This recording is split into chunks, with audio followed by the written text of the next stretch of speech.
Pemirsa, tim Satgas Penanganan COVID-19 mengkonfirmasi terdapat tren yang kurang baik terkait kasus COVID-19 di Indonesia dalam sepekan terakhir. Satgas sangat menyayangkan terjadinya penambahan kasus positif dan kematian, serta penurunan pada kesembuhan dalam periode sepekan terakhir. Dan berikut informasi selengkapnya.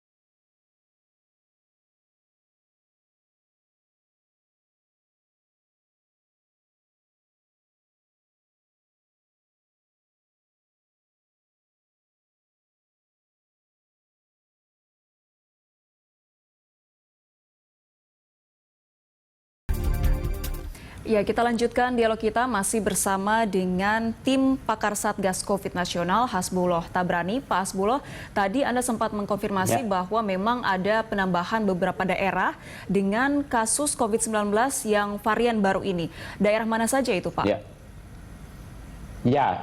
Dari laporan yang diterima Kementerian Kesehatan itu, yang varian dari India itu sudah ditemukan di Riau dan di Jakarta. Nah, itu bagian yang mesti kita antisipasi. Sementara varian yang dari Afrika Selatan sudah ada di Sumatera Utara, di Sumatera Selatan, di Jawa Barat, di Banten, Jawa Timur. Ini bagian yang belum memang seluruh Indonesia, tapi dengan mobilitas yang tinggi, dengan perubahan perilaku masyarakat yang makin tidak disiplin, resiko dari satu kasus ini bisa menyebar kemana-mana. Jangan lupa bahwa yang ditemukan satu kasus itu kan yang terkonfirmasi, ya, yang bisa dideteksi. Tapi sebelum kasus orang ini kena, bisa jadi dia sudah menularkan kepada orang lain yang belum terdeteksi. Bisa jadi karena belum terjadi gejala, bisa jadi belum terdeteksi karena waktu tracingnya terlewati. Banyak hal yang memungkinkan kasus ini sebetulnya bisa menyebar ke tempat lain. Dan jangan lupa pula bahwa varian-varian ini seperti misalnya B117 itu menurut WHO mempercepat penularannya sampai hampir 5% ya, dibandingkan dengan virus yang sebelumnya. Itu yang kita khawatirkan, jangan sampai masyarakat lengah tentang ini, ya. Yang virus di India 16-17 juga kabarnya mempunyai daya penularan kepada orang lain itu sampai 36-75% lebih tinggi dibandingkan yang sebelumnya. Apa artinya ini? Artinya kalau virus yang sebelumnya satu orang bisa menularkan kepada 2 orang, yang ini satu orang bisa menularkan ke 3 orang. Nah, dengan kasus sekarang yang rata-rata tadi sudah disajikan di data di screen, ya, di layar berita 1, jumlah harian yang masih 4.000 sampai 6.000 itu dalam 10 hari terakhir ini, artinya bisa jadi potensinya, ya, kalau dia 3 kali menularkan ke 3 orang bisa 15.000 lagi nih. Bulan-bulan akhir bulan ini yang kita khawatirkan, ya. Dan kalau terjadi 15.000 lagi, kawan-kawan kita di rumah sakit akan babak belur, ya. Teman-teman kita juga menjadi sangat khawatir yang berbisnis. Kenapa? Makin banyak. Pemerintah daerah juga makin khawatir bahwa penduduknya mempunyai risiko, maka kemudian pemerintah akan mengetatkan lagi kegiatan-kegiatan ekonomi, buntutnya kembali lagi ekonomi lagi yang akan susah. Dan nanti kalau ekonomi susah, rakyat teriak lagi, ya kan? Nah, ini yang tolong dipahamin dinamikanya dari sebuah pandemi COVID ini yang sudah kita lihat terjadi di berbagai negara. Tentu kita harus belajar. Jangan sampai apa yang sudah terjadi yang tidak bagus di berbagai negara terjadi di kita. Tapi kita bisa belajar dari negara-negara yang tegas, yang masyarakatnya juga disiplinnya bagus, sehingga penularan dapat dikendalikan. Misalnya di selatan kita, di Selandia Baru, di Australia, atau di utara kita, di Cina, di Vietnam, ya, di Korea, yang mampu mengendalikan karena masyarakatnya disiplin, petugasnya juga disiplin dan tegas, hingga ekonomi bisa bergerak lebih baik. Ekonomi kita sudah mulai kelihatan tanda-tanda membaik nih, ya, dan masyarakat tentu sudah bisa merasakan. Bulan puasa di Jakarta sudah boleh buka puasa, tapi tetap jaga jarak. Disiplin masyarakat Jakarta mungkin sudah cukup baik, tapi di daerah belum tentu, ya. Ini bagian yang perlu dipahami betul oleh masyarakat. Terima kasih. Ya. Baik, kembali lagi Pak, artinya kembali ke kedisiplinan masyarakat dan juga ketegasan dari pihak yang pengawasan. Pak Hasbulo, ini terkait dengan varian baru virus corona, informasinya dikhawatirkan cenderung sulit untuk terdeteksi dengan tes PCR. Ini apakah benar, Pak? Saya belum ngah tentang itu, tetapi PCR karena sifatnya PCR memeriksa protein-protein dari virus, mestinya sih tidak sulit. Cuma memang karena ada varian baru, tentu ada namanya iterasi, pengulangan tes yang penambahan, ya, sehingga diperlukan upaya lebih banyak sedikit untuk mendeteksi ini virus yang jenis apa.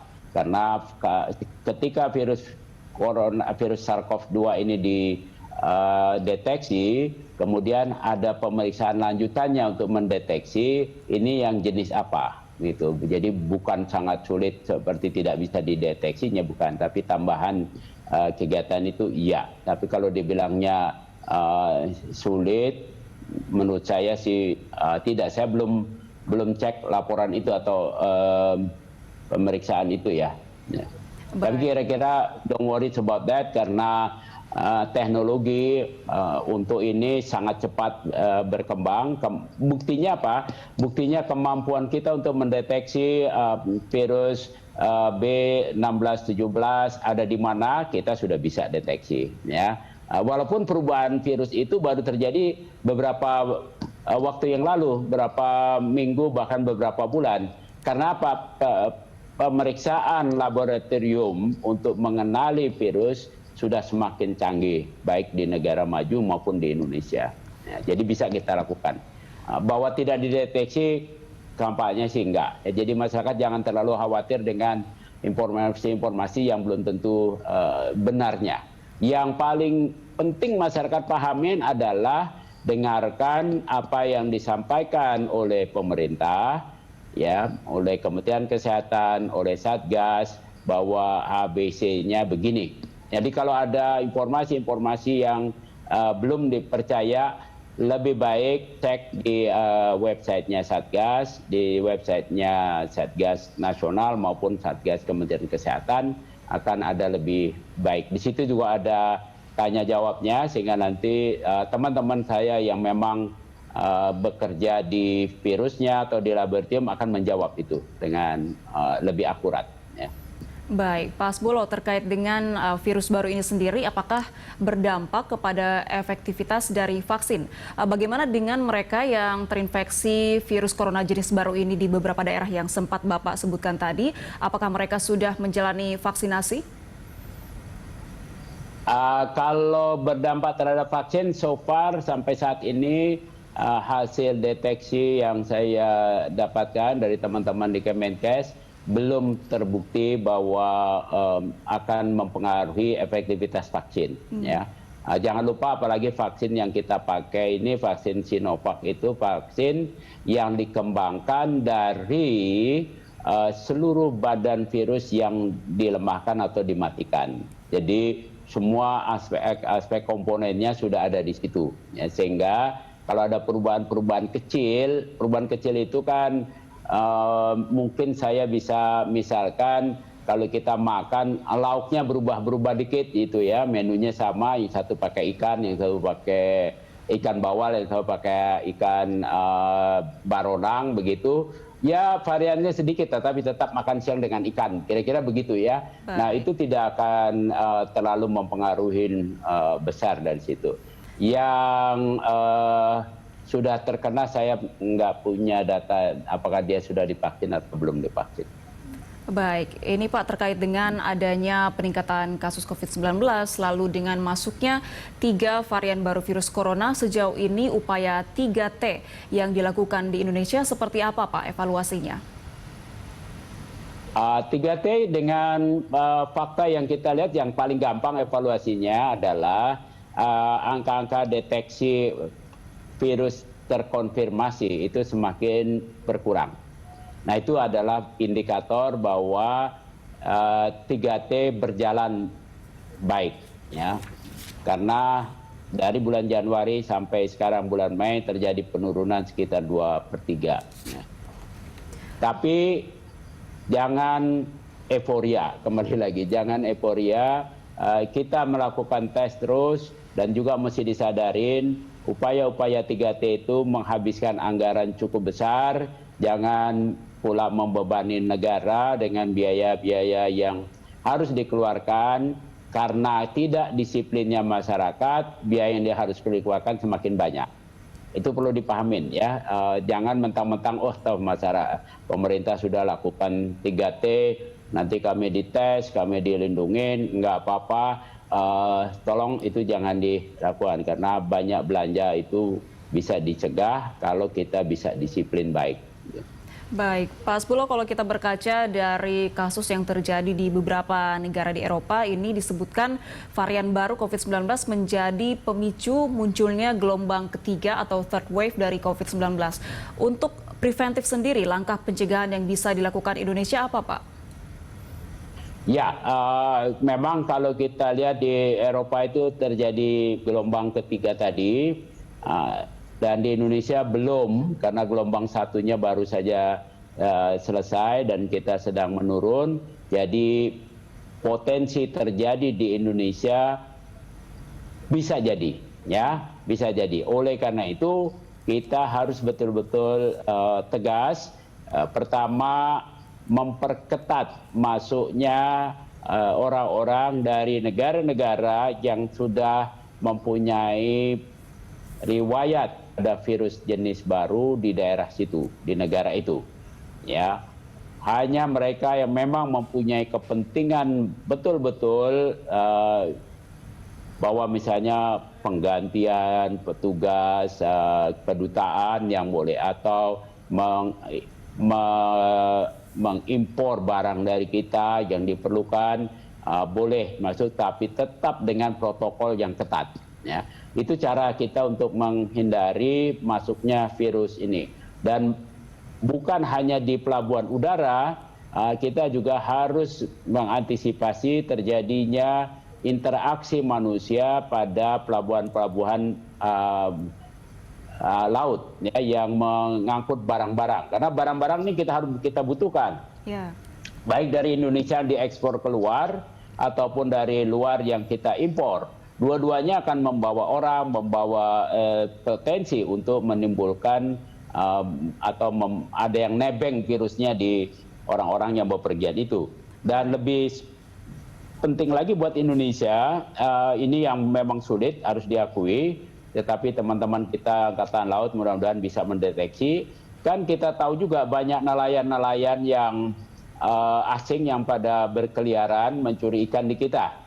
Ya, bisa jadi pada upaya-upaya itu terjadi interaksi juga. Mungkin dia beli solar, dia beli bahan bakar, atau dia mampir beli makanan dan sebagainya. Ini lebih sulit dikendalikan, tetapi harus ya. Baik, ini artinya ada 3 hal yang harus ditingkatkan lagi, yaitu perketat pintu masuk, kemudian meningkatkan kedisiplinan masyarakat, dan ketegasan dari pihak pengawas. Terima kasih banyak Pak Hasbulo sudah bergabung bersama kami dalam Dialog Pagi. Baik, terima kasih. Ya, baik pemirsa, jangan kemana-mana, Good Morning Jakarta masih akan kembali usai jeda, tetaplah bersama kami.